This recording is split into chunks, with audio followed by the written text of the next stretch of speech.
Oui, ce que je vous ai pas donné donc à la fin de la vidéo sur le cours précédente, c'est de la formule qu'on avait pour trouver la longueur d'un arc de cercle. La longueur égale alpha fois le rayon. Si ça c'est en centimètres, vous aurez la longueur dans la même unité. Par contre, alpha, merci de le mettre en radians. Voilà, ça c'est pas mal. Ça nous donne une belle petite formule pour calculer le nombre de mètres ou de kilomètres qu'on parcourra lors d'un footing sur une piste circulaire. Voilà. À descendre maintenant, je voulais revenir sur l'enroulement. Vous en avez vu une première version. J'en ai une deuxième ici qui est peut-être plus parlante. Voilà, ici. J'ai un curseur avec un point qui se promène. Il y a deux points qui se promènent. Le premier se promène sur l'axe ici, qui a la même unité que l'axe qui est ici. Ça veut dire que si vous avez une unité qui fait le rayon de votre cercle Go, vous retrouvez une unité correspondant à peu près à ici, là. Pourquoi? Parce que si ça fait 1, ça aussi. Et donc, vous avez une unité sur cet axe. Donc, vous avez un premier point qui se promène. Et en fait, vous imaginez que cette longueur-là va s'enrouler autour du cercle. C'est que ce point-là va venir ici. Celui-là va venir là, etc., etc., etc. C'est comme quelque chose de rigide que vous arrivez à faire fondre et que vous enroulez autour de ce cercle. Pourquoi on fait ça? Parce qu'en fait, à un point de cet axe rigide va correspondre je le refais, à un nombre, pas un point, un nombre de cet axe, un abscisse, va correspondre à un point du cercle. Voilà, c'est ça. Un nombre, un point. Par exemple, ici, vous avez à peu près 1,58, parce que le curseur s'est arrêté ici, mettons à peu près pi sur 2, la moitié de 3,14, donc vous voyez, on y est presque là, hein, avec 1,58. Donc vous avez un nombre 1,58, et quand vous déroulez cet axe rigide sur le cercle, vous tombez sur ce point-là. Et puis plus vous continuez, vous pouvez continuer jusqu'à 3,14. Donc vous voyez là-haut, là, ça correspondrait à peu près à... Ah non, mais je ne peux pas le bouger. C'est ici que je peux le bouger. Donc à peu près, voilà, je suis à 3,15. Et à 3,15, si vous déroulez ça, vous êtes sur ce point-là.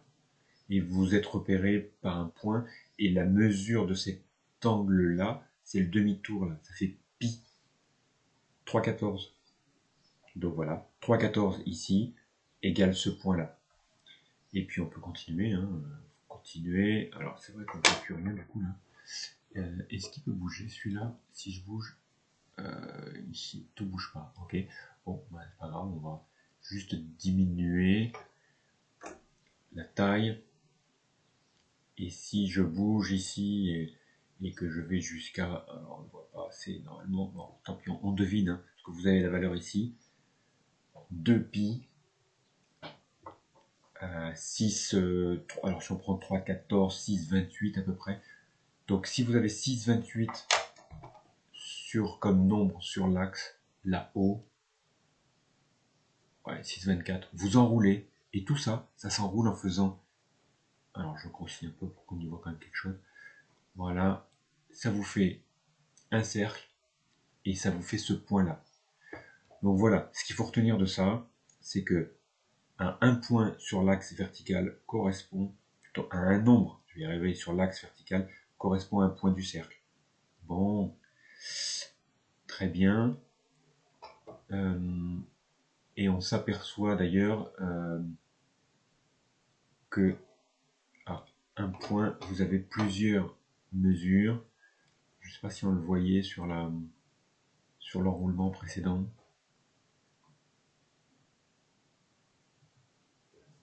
Je ne sais pas si c'est sur celui-là qu'on pouvait le voir.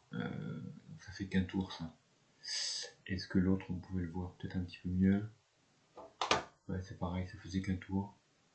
Ah, peut-être un peu plus. Si je reviens à 0, ouais, on va faire ça. Quoique elle n'est pas à 0. Je vais revenir à peu près à 0. et je vais faire tourner. Donc, vous voyez, ça correspond à ça. Hein. Un point, un nombre de l'axe vertical correspond à un point du cercle. Voilà, donc là, on continue à tourner. Bon, ça tourne pas très vite. Là, vous êtes à un demi-tour. Ça va continuer à tourner. Et puis, forcément, au bout d'un moment, vous allez faire un tour et vous allez revenir et repasser par le point de départ. Mais par contre, le point, lui, il augmente toujours là-haut. Donc, si par exemple, vous êtes arrêté tout à l'heure ici, là, vous étiez à pi sur 2. Mais là-haut, il a continué toujours à monter. Alors, là-haut, vous pourrez aller le voir, là-haut, ici, là, il est à 7,84. 7,84 ici. Voilà. C'est-à-dire qu'il a continué. Donc, ce point-là, si vous l'enroulez autour du cercle, il va faire un tour entier et il va faire un quart de tour. Voilà pourquoi, quand je reviens ici sur mon dessin, il faudrait que je dessine un cercle. Quand vous arrivez ici sur votre cercle trigo, centre, rayon 1, que vous avez un point ici et que vous avez, alors voilà, deux vecteurs qui vous définissent un angle orienté. Si vous tournez dans ce sens-là, il est positif. Et mettons que ça fasse, mettons, alpha radian. Ça veut dire que sur l'axe vertical que je n'ai pas dessiné ici, là, d'accord, là, ça veut dire qu'il y a ici un nombre alpha. Bien. Mais si vous allez un tour, c'est-à-dire 2π plus haut sur l'axe, d'accord, donc celui-là va aller ici, mais si vous allez un tour ici, il va s'enrouler, il va revenir au même point. Donc vous allez avoir un autre nombre qui correspondra au même point. C'est pour ça qu'on dit que un angle orienté a plusieurs mesures en radians. Plusieurs mesures. Ici, par exemple, il avait alpha. Il suffisait que le premier nombre ici, en enroulant, arrive ici. Ça vous faisait un point, n.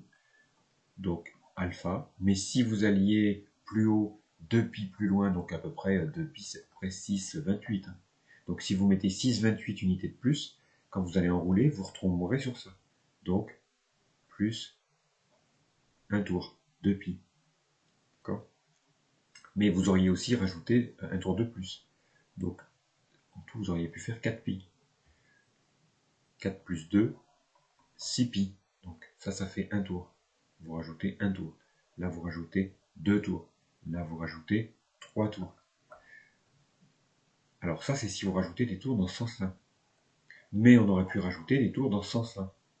Donc, on aurait pu aussi dire moins 2π, moins 4π.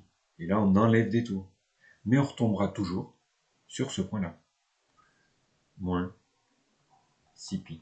C'est pour ça que les mesures, on les note. Notation alpha plus 2 kπ avec k qui appartient à l'ensemble z. Je vous rappelle, z, c'est double barre, l'ensemble des entiers relatifs, moins 3, moins 2, moins 1, 0, 1, 2, 3, etc. Voilà. Pourquoi? Parce que comme ça, vous rajoutez des tours dans le sens positif, si k est positif, k égale 1, 2, 3. Et puis si vous avez envie de tourner dans l'autre sens, vous pouvez. K égale moins 1, moins 2 tours, moins 3 tours, moins 4 tours.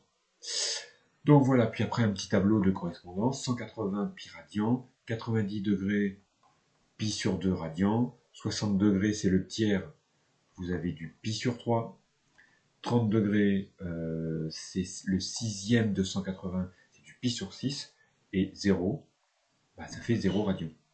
Donc la prochaine vidéo, on verra comment on place ces angles-là. Alors je vous donne déjà un cercle, il faudra le remplir. Ça fait 1, ici 1 demi, là moins 1 demi, et là moins 1. À tout de suite.